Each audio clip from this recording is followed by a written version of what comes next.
Hello students, last class में मैंने आपको पॉलीमर्स का क्लासिफिकेशन ऑफ पॉलीमर्स पढ़ाया था। उसका थोड़े से दो टाइप और क्लासिफिकेशन है, वो आज हम देखेंगे।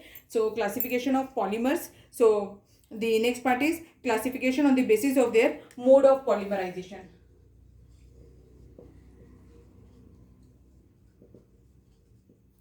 So on this basis there are three types of polymers. One is called as addition polymer, condensation polymer and ring opening polymer. Or this is addition polymerization, condensation polymerization and ring opening polymerization.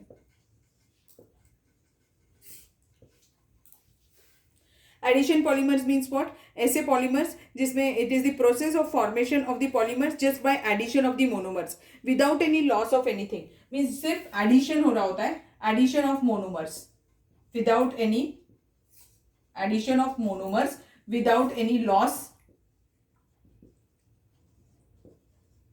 loss of smaller molecules like water, methanol, etc. So this is called as addition polymer. Example: polyethylene, polyvinyl chloride means PVC. ऐसे बहुत सारे examples हो सकते हैं। ठीक, addition polymers are formed from unsaturated compound से बनते हैं। ये हो गया डेफिनेशन एक point. Second point, they are formed from unsaturated compounds. Next point, these are also known as chain growth polymers. Chain growth polymers.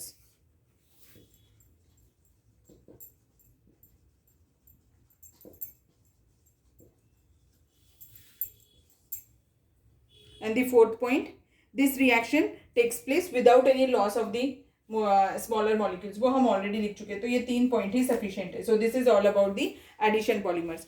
Next is condensation polymer. Condensation polymer means what? It is the polymer which is formed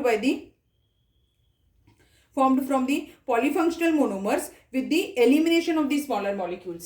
तो ये it is formed by the polyfunctional monomers with the loss of smaller molecules like water, ammonia, methanol, etc. And example for condensation polymer is nylon 66, bakelite, nylon 66, bakelite, terylene, etc.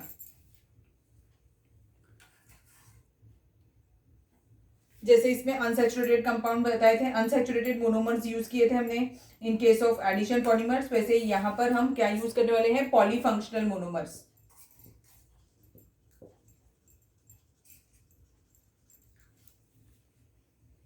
ठीक है, and these are known as step growth polymers. Third type क्या है? These are known as step growth polymers.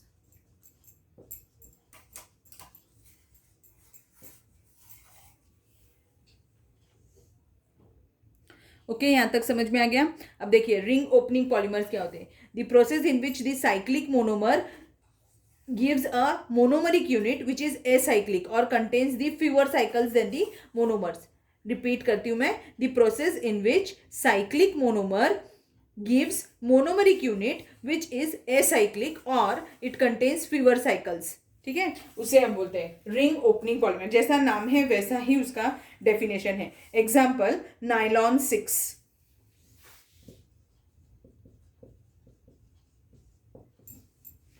ये epsilon caprolactam से बनता है और epsilon caprolactam एक रिंग कंटेनिंग कंपाउंड है और उसका जब पॉलीमराइजेशन होता है तो वो एक स्ट्रेट चेन कंपाउंड फॉर्म करता है।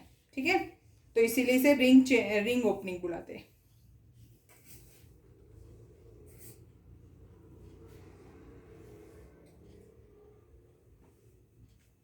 समझ में आ गया? अब ये कैसे भी हो सकता है, it may be simple addition polymer और it may be simple addition polymer हो सकता है, या फिर कंडेंसेशन पॉलीमराइजेशन भी प्रोसेस इसमें कैरी आउट कर सकते हैं रिंग ओपनिंग के लिए। ठीक, so this much is enough for the classification based on the mode of polymerization. Next classification is on the basis of whether they are degradable or not. So the next is next classification. Now the next classification is on the basis of biodegradability. On this basis, they are classified into two types. One is non-biodegradable and other is biodegradable.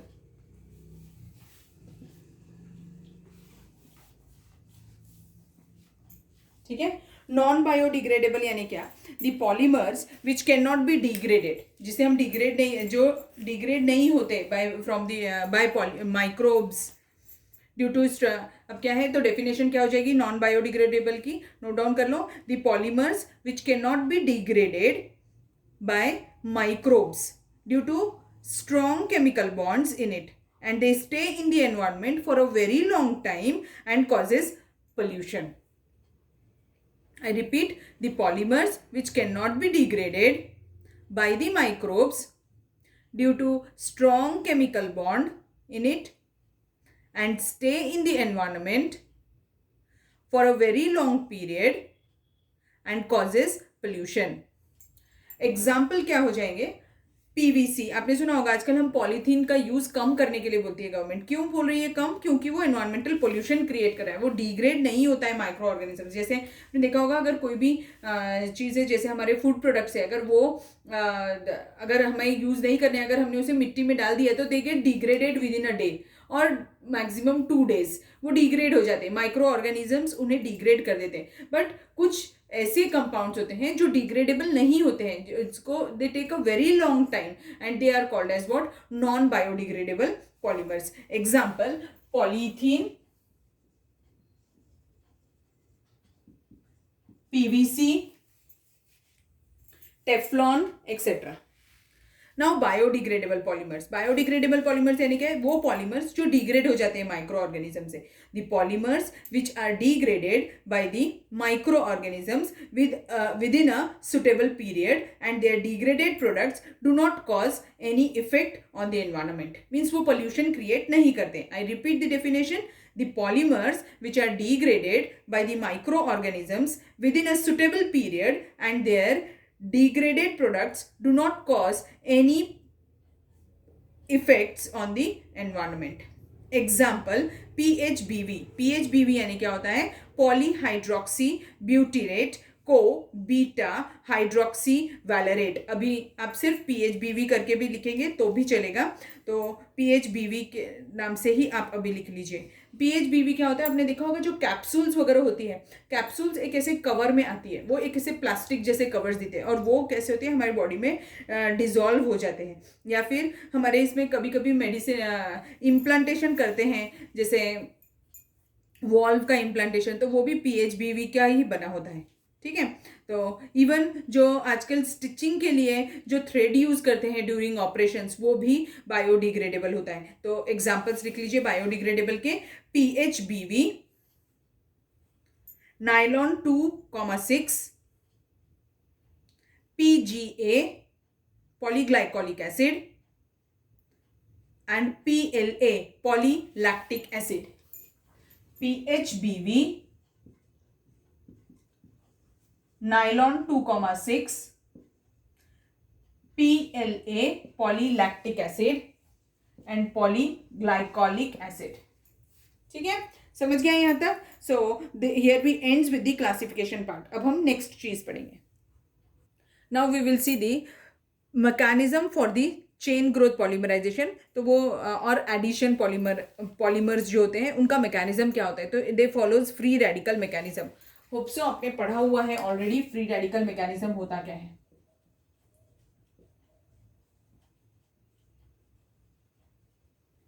So this free radical mechanism is carried out in 3 steps.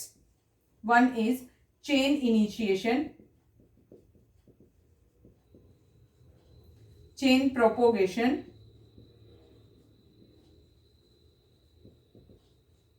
and chain termination.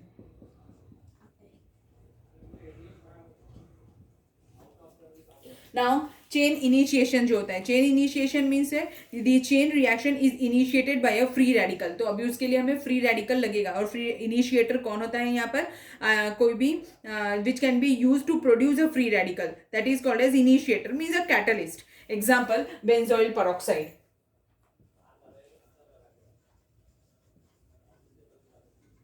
Benzoyl peroxide ये एक example है catalyst का और chain initiator का। ठीक है, तो this reacts with the, जैसे एग्जांपल बता देती हूँ, एसिटिल पेरोक्साइड अगर ले लिया तो वो उसे सेंटर से ब्रेक हो जाएगा, और सेंटर से ब्रेक होने के बाद में वो क्या बनाएगा, वो फ्री रेडिकल क्रिएट करेगा। एग्जांपल बताते हैं, जैसे C6H5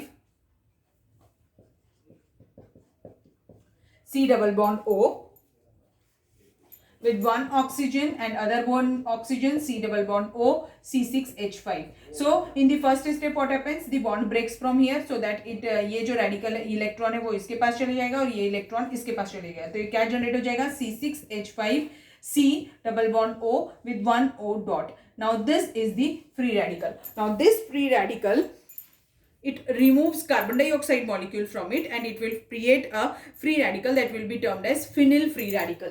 और फिर ये क्या करेगा, it will remove carbon dioxide from it and it will generate C6H5 dot, and this is what, it is a phenyl free radical. ठीक है, समझ में आ गया। तो ये हो गई हमारी फर्स्ट स्टेप। नाउ ये अभी कंप्लीट नहीं है, अभी तो हमारा सिर्फ फ्री रेडिकल जनरेट हुआ है। Now this free radical will get attached to the monomeric unit, जो मोनोमर हम यूज करने वाले हैं उस मोनोमेरिक यूनिट के साथ ये अटैच हो जाएगा and it will create a new free radical. जैसे this will react with what, अगर मैंने एग्जांपल ले लिया है CH2 डबल बॉन्ड CHX, यानी क्या है ये, विनिल क्लोराइड या विनिल हेलाइड का एग्जांपल लिया है, हम PVC बनाने वाले हैं, विनिल हेलाइड ले लिया एक। So what happens, now this radical will get attach to the carbon which is unsaturated, वो उसके साथ अटैच हो जाएगा। तो किस साइड से अटैच हो जाएगा, ये this will form a bond from this side. तो ये जैसे ही इसके साथ बॉन्ड फॉर्म करेगा तो देखो कैसा दिखने लगेगा, C6H5 CH2 single bond CHX. Now this is the free radical. Now this free radical is generated. So this is the first step. ये हो गया फर्स्ट स्टेप, चेन इनिशिएट हो गई। Now this chain initiated product, यानी कि ये जो free radical generate हुआ है, now this will go on forming the, it will react with the another molecule of vinyl monomer so that it forms a bigger size, और ये it will continue, repetition unit will move rapidly and this step is termed as what, chain propagation, यानी ये अभी फिर से दूसरे के साथ रिएक्ट करेगा। बताती हूँ वो कैसे होता है। Now this in chain propagation step, the free radical generated in the first step reacts with the another molecule of the vinyl chloride. इसके साथ रिएक्ट करेगा। अगर इसके साथ रिएक्ट करेगा तो कैसे दिखेगा अब ये,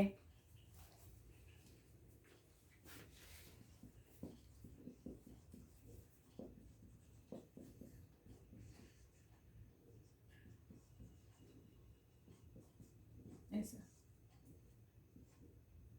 ऐसा बनेगा। ठीक है, और ये रिपीट होगा बहुत बार, इसीलिए हम यहाँ पर ये y टाइम्स जनरेट हो रहा है यहाँ पे। सो ये फ्री रेडिकल बन गया, ये वाला n टाइम्स रिपीट हो सकता है, ऐसे बहुत सारे मॉलिक्यूल्स ऐड हो सकते हैं। So this is chain propagation. Next is chain termination. Chain termination में क्या होगा, at a particular stage continuous chain reaction can be stopped और it can be terminated by stopping the supply of the monomer. Monomer का supply बंद कर दो तो reaction stop हो जाएगी, एंड मोनोमर का सप्लाई बंद कर दो और and add impurity to it like oxygen, और by to growing chain polymers, chain radicals, ऐसे कर सकते हैं। This step is termed as what, chain termination. यानी ये ऐसा जो बन गया है, अभी इसमें हम क्या करेंगे, इसमें आइदर कोई इम्प्यूरिटी ऐड कर देंगे और रिएक्शन को स्टॉप कर देंगे, या फिर हम मोनोमर का सप्लाई बंद कर देंगे, या फिर दो ऐसे रेडिकल्स ऐड कर देंगे जो आपस में ही जुड़ जाए और कंपाउंड फॉर्म हो जाए, तो फिर वो स्टॉप हो जाएगी reaction. That is termed as chain termination. ठीक है, ज़्यादा डिटेल में हमें जाना नहीं है, बस इतना ही हमें पता होना चाहिए कि चेन इनिशिएशन क्या है, प्रोपोगेशन क्या है और टर्मिनेशन क्या है। Is it okay? समझ गया सभी को? So here we ends with the today's lecture. अब बाकी की चीज़ें मैं नेक्स्ट क्लास में पढ़ाऊंगी। मैं कुछ पॉलीमर्स हमें पढ़ने हैं, उनकी मेथड ऑफ प्रिपरेशन वो हम पढ़ने वाले हैं नेक्स्ट क्लास में। Thank you.